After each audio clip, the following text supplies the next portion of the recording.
नमो बुद्धाय। संविधान खतरे में है, ये बोल बोल के इंडिया आघाड़ी ने अपनी सीटें बढ़ा ली, एमवीए ने महाराष्ट्र में सीटें बढ़ा ली और फिर संविधान खतरे में है ये बताकर महाराष्ट्र की, हरियाणा की ये सारी इलेक्शंस स्टेट में लड़ी जाएंगे। संविधान वाकई खतरे में है। संविधान ऐसा नहीं है कि खतरे में नहीं है, संविधान वाकई में खतरे में है। लेकिन जो लोग संविधान खतरे में है ये कहकर संसद में गए हैं, अभी विधानसभा में जाएंगे, तो जब संविधान पर सही मायने में हमला हो रहा है तब ये लोग चुप क्यों है? जिस संविधान को बचाने के लिए भारत के लोगों ने इनको संसद में भेजा है, महाराष्ट्र की, हरियाणा की, बाकी की और विधानसभाओं में भेजने वाले हैं, फिर जब संविधान खतरे में वाकई में है तो ये बातें क्यों नहीं कर रहे? कल सुप्रीम कोर्ट ने एक महत्वपूर्ण जो अनुसूचित जाति और जमाती के लोग हैं उनके लिए एक जजमेंट उन्होंने दी है। बहुत सारे अनुसूचित जाति और जमाती के लोग, यानी जिन्हें हम एससी कहते हैं, शेड्यूल कास्ट, और एसटी कहते हैं, शेड्यूल ट्राइब, इन लोगों को, बहुत लोगों को ये पता भी नहीं है कि क्या जजमेंट पास हुई है। और ये उनसे उम्मीद भी नहीं करता मैं कि उनको सुप्रीम कोर्ट की इतनी बड़ी जजमेंट पढ़ के उस पे वो अभ्यास करे या उस पे कुछ प्रतिक्रिया दे।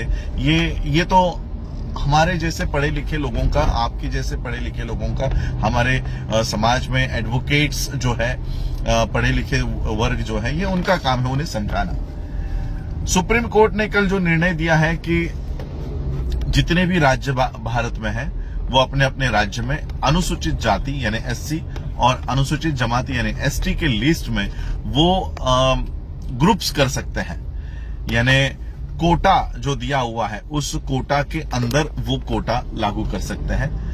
बाइफर्केशन इन रिजर्वेशन कर सकते हैं। यानी सिंपल वे में मैं आपको बताना चाहता हूं, भारत में वो उन्होंने जिस तरह से आज एनटी में ABCD किया हुआ है रिजर्वेशन जो है, जैसे for example D notified tribe है जिसे हम एनटी कहते हैं। एनटी में 4 वर्ग हैं, एनटी ए, एनटी बी, एनटी सी और एनटी डी। एनटी ए का रिजर्वेशन है 3%, एनटी बी का रिजर्वेशन है 2.5%, एनटी सी का परसेंटेज है 3.5% और एनटी डी का परसेंटेज है 2%। ये एक ही NT D notified tribe, nomadic tribe का एक ही कास्ट में 4 वर्गीकरण यहां पर है और यही वर्गीकरण अब एससी में आएगा और एसटी में भी आएगा। आज फिलहाल रिजर्वेशन कोटा महाराष्ट्र में एम्प्लॉयमेंट के लिए एससी का है परसेंटेज है 13% और एसटी का परसेंटेज है 7%। 7% एसटी और 13% एससी, ऐसा ये रिजर्वेशन कोटा है। अब कोटा के अंदर कोटा आएगा, मतलब क्या होगा? 13% जो एससी है उस एससी में 3%, 2%, 2.5%, 3.5%, ऐसा परसेंटेज पूरे भारत के सारे स्टेट्स में ये लागू होगा।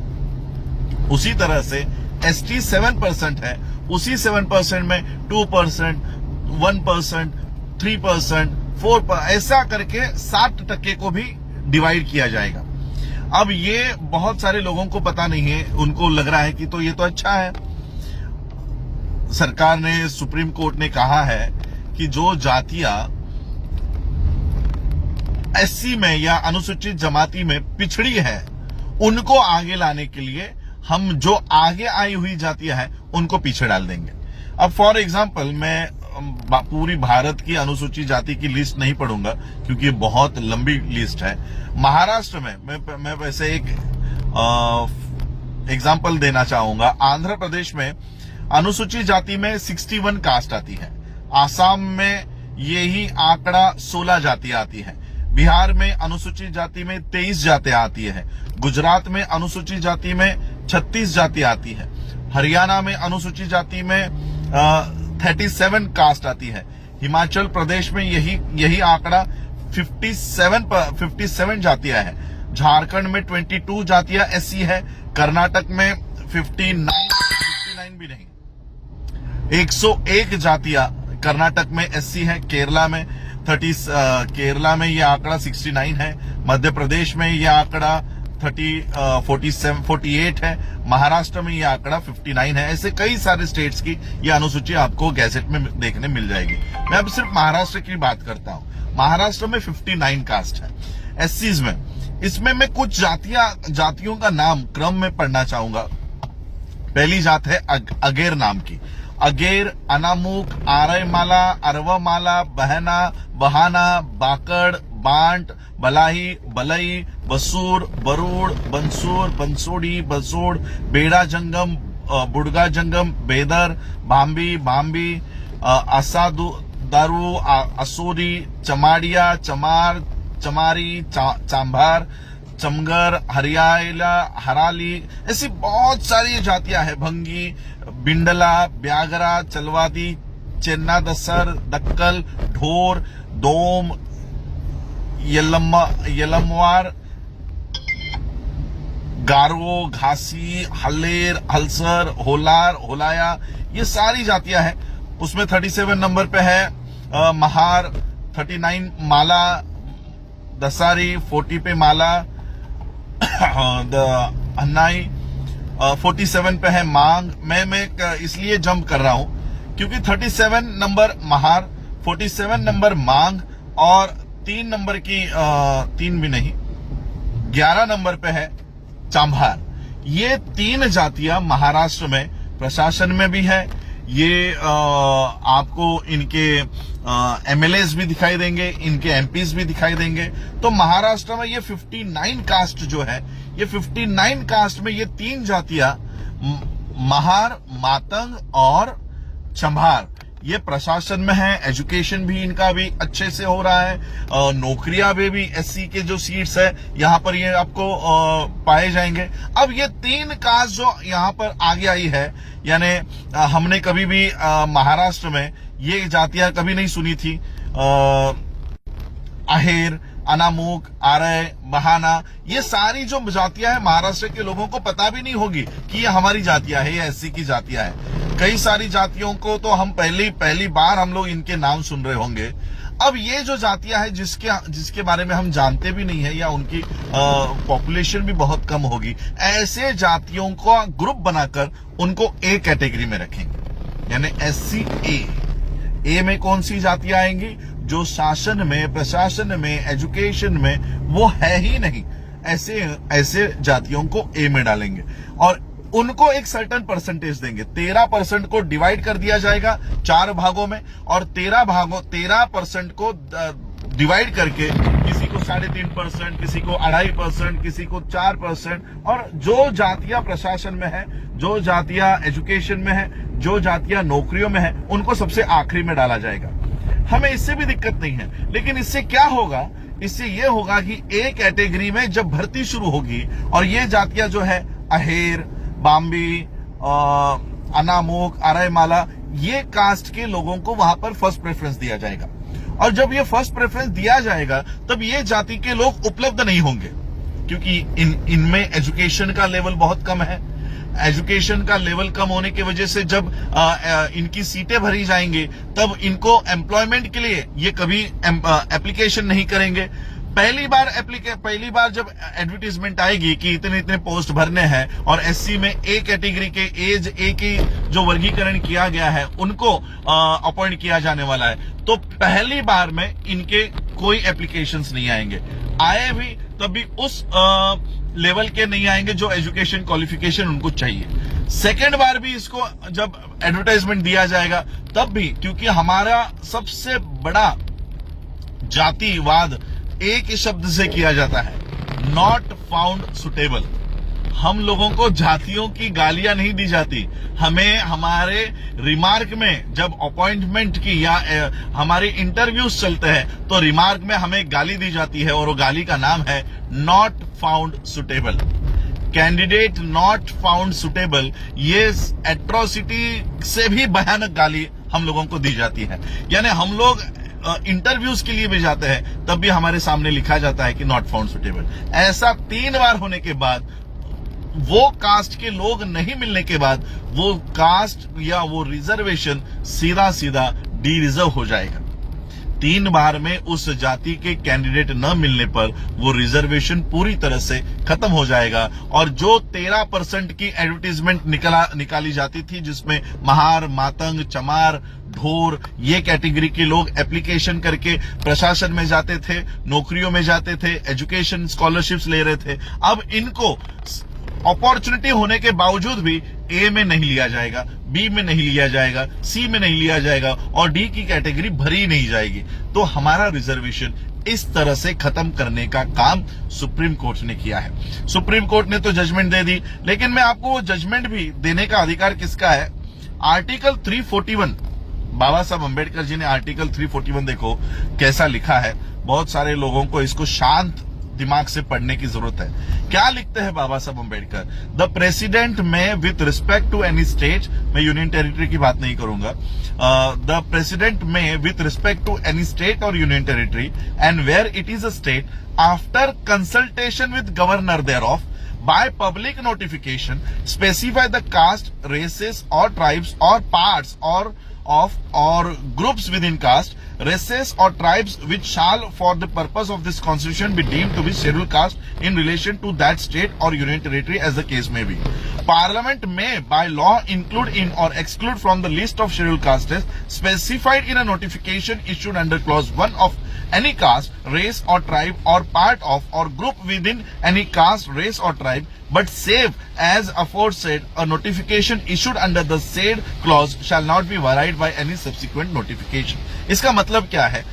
बाबा साहब लिखते हैं कि पार्लियामेंट या पहला आर्टिकल 341 सबसेक्शन 1 में बाबा साहब लिखते हैं the president may with respect to any state after consultation with governor thereof, अगर आपको महाराष्ट्र के अनुसूचित जाति को ए, बी, सी, डी में वर्गीकरण करना है तो पहले तो गवर्नर से कंसल्ट करना है।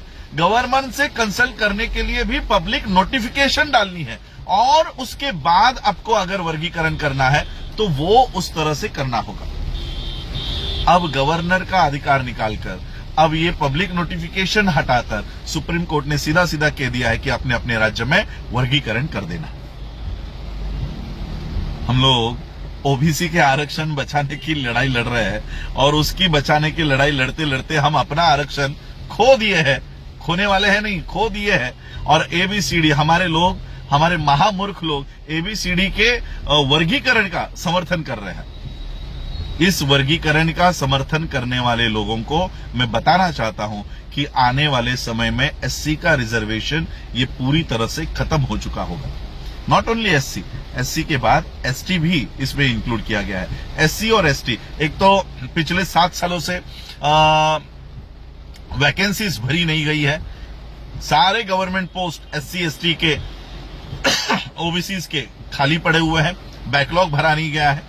अब बैकलॉग भरने की जब बारी आ रही है तो उन्होंने कहा कि जो कास्ट सबसे ज्यादा अप्लाई कर रही है या एजुकेशन में आगे है या अपने हक और अधिकार के प्रति जागरूक है, इसको सबसे पीछे रखो। और जो कास्ट जिसको कुछ भी पता नहीं है कि हम एससी है, एसटी है, ओबीसी है, ऐसे लोगों को आगे लेकर आओ और उनके कैंडिडेट्स को भरो। आने वाले समय में इस कास्ट के लोगों को कैंडिडेट नॉट फाउंड सुटेबल करके करार दिया जाएगा। एससी ए, बी, सी, डी किया जाएगा।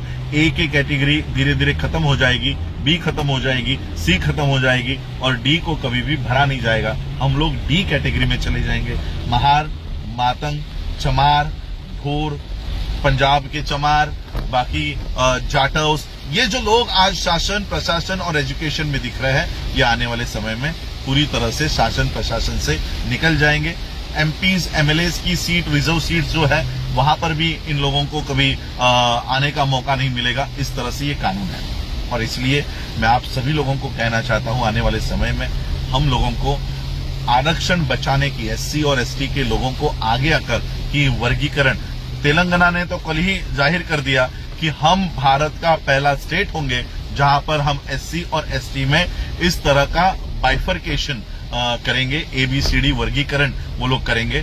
और मैं ये कहना चाहता हूं भारत के सभी राज्य के लोगों को अब अपना अपना राज्य छोड़ के, अगर तेलंगाना इस तरह का एससी और एसटी में विभाजन कर रहा है तो सारे देश के लोग, एससी के, एसटी के सभी लोगों को तेलंगाना में आकर वहां के गवर्नर के सामने, वहां के लोगों के सामने हम लोगों को तेलंगाना बंद करने का और धीरे धीरे जहां जहां पर स्टेट्स में ये कानून बनेगा वो स्टेट बंद करवाने का काम हमको करना होगा। अब ये लड़ाई कानूनी नहीं रही, क्योंकि कानूनी दावपेच से ही तो ये नीचे तक आया है। तो अब ये कानून अगर बनने जाए तो इस कानून का रास्तों के ऊपर खड़े होकर हम लोगों को इसका विरोध करना होगा। और उसी के साथ इस कानून का विरोध करने वाले हमारे सच्चे प्रतिनिधि हर स्टेट के असेंबलीज में हम लोगों को भेजना होगा। और इसीलिए मैं बाबा साहब का आरपीआई जिंदा करना चाहता था कि आज सभी स्टेट्स में ये काम होने जा रहा है। हमारे लोगों को प्रशासन से बाहर निकाला जाएगा, पॉलिटिक्स से बाहर निकाला जाएगा, एजुकेशन से बाहर निकाला जाएगा। और हमारे जो गधे 131 दलाल एमपीज संसद में बैठे हैं, ये इसके ऊपर मुंह तक नहीं खोलेंगे। और इसलिए हमें हमारे सच्चे प्रतिनिधि, सच्चे और पढ़े लिखे प्रतिनिधि, ऐसे नहीं कि मुझे बोलने नहीं दिया जा रहा, मुझे अत्याचार किया जा रहा है, ऐसे वाले नहीं। हमें स्ट्रांग प्रतिनिधि, पढ़े लिखे प्रतिनिधि हम लोगों को संसद में और विधानसभाओं में हम लोगों को भेजना है। ये लड़ाई आने वाले समय में मैं हाथ में ले रहा हूं, क्योंकि मुझे पता है जब पूरा देश जल रहा होगा तब मैं किसको धम्म समझाऊं। जब तुम्हारे पेट में दाना नहीं होगा तब क्या मैं आपको बुद्ध की आके बातें बताऊं? ये बात तो बुद्ध ने भी नहीं कही कि जब तक तुम्हारा पेट भरा हुआ ना हो तब तक धम्म भी आपके दिमाग में नहीं जाएगा। अब हमारे पेट की लड़ाई शुरू हो चुकी है। हमको एजुकेशन से, नौकरियों से निकाला जाने वाला है। और इसलिए ये रास्तों पर उतरकर ये लड़ाई हम लड़ने के लिए पूरे जोश और मेहनत से हम लोग इसको लड़ेंगे। और ये कानून जो राज्य बना रहा है, जो भी स्टेट इसको इम्प्लीमेंट करेगा, हम वहां के मंत्रियों को, एमएलएस को, चीफ मिनिस्टर को घर के बाहर नहीं निकलने देंगे। ऐसा काम हम लोगों को करना होगा।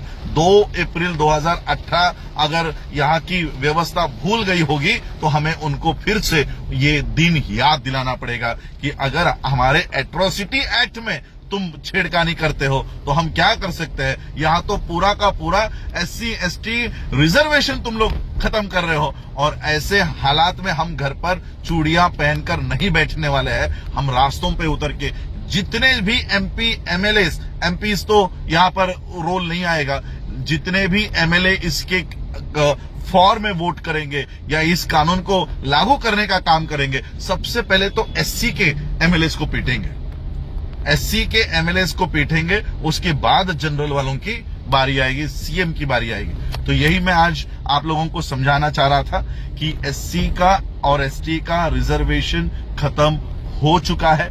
बस राज्यों को वो लागू करने की देर है। मैं महाराष्ट्र की सरकार को आने वाली, क्योंकि अभी ये तो 26 नवंबर तक की ही गवर्नमेंट है, आने वाली सरकारों में भी हम लोग ये प्रेशर बनाए रखेंगे कि ये सुप्रीम कोर्ट ने दिया हुआ का जजमेंट महाराष्ट्र में लागू ना हो। बस यही समझाने के लिए मैं आज आपको, क्योंकि बहुत सारे हमारे और वर्गीकरण का हमारे ही नालायक लोगों ने कई सारे स्टेट्स में जाकर इसका समर्थन किया हुआ है कि वर्गीकरण होना चाहिए। अब क्यों होना चाहिए ये कभी इन्होंने बताया नहीं, लेकिन ABCD ये बाइफर्केशन अगर एससी में हो जाए और एसटी में हो जाए तो हमारे जो कैंडिडेट सुटेबल होने के बावजूद भी ABCD में कभी अप्लाई नहीं कर पाएंगे और कैंडिडेट नॉट सुटेबल कहकर हमारी जो रिजर्वेशन है, ये डी रिजर्व, ये जो सीट्स है ये डी रिजर्व कर दी जाएंगी। इसलिए हम लोगों को इस कानून के खिलाफ लड़ना है। जय भीम, नमो बुद्धाय।